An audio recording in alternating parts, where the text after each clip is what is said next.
Mga kolorum at mga walang terminal ng bus lang ang pinagbabawalang pumasok sa lungsod ng Maynila.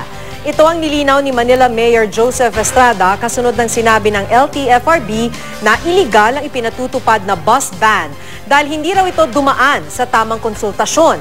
Makibalita tayo kay Roland Umangay. Kabi-kabilang reklamo na ang natanggap ng lokal na pamahalaan ng Maynila simula ng pagbawalan doon noong Martes ang mga pampasaherong bus na walang sariling terminal sa lungsod. Perwisyo raw ang pinapatupad na ordinansa sa mga bus driver, operator at sa mga pasaherong kinakailangang maglakad o magpalipat-lipat ng sakay bago makarating sa Maynila. Pero ang hirit ni Manila Vice Mayor Isko Moreno, tiis-tiis daw muna para sa ikaluluwag ng daloy ng trapiko sa lungsod. Yung habit lang naman ang nagiging problema.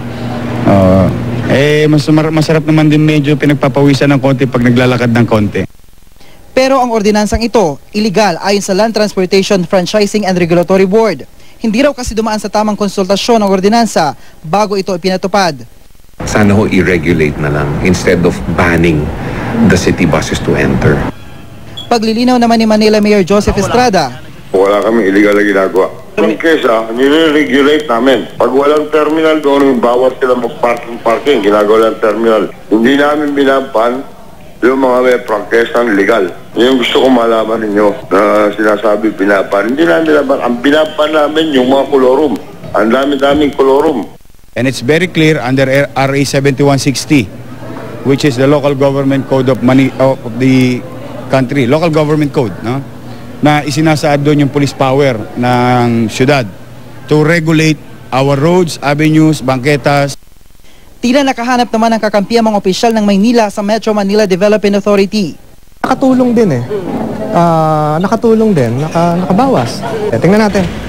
Dahil sa bus ban, kapansin-pansin nga namang lumuwag ang daloy ng trapiko sa Maynila. Pero mas bumigat naman ang trapiko sa dulo ng Quezon Avenue, malapit sa Welcome Rotonda.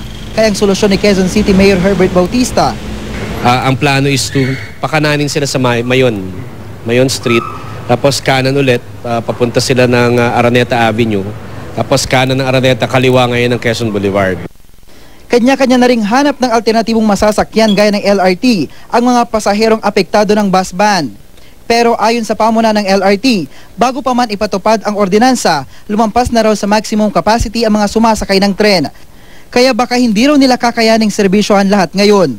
Bukod sa LRT, bahagyan na ring tumaas ang bilang ng mga sumasakay sa mga tren ng Philippine National Railways.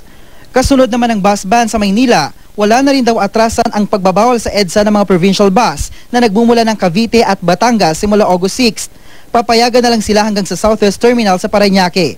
Kahapon, sinubukan ng MMDA ang bagong terminal. Roland Umangay, Nagbabalita, Pilipinas.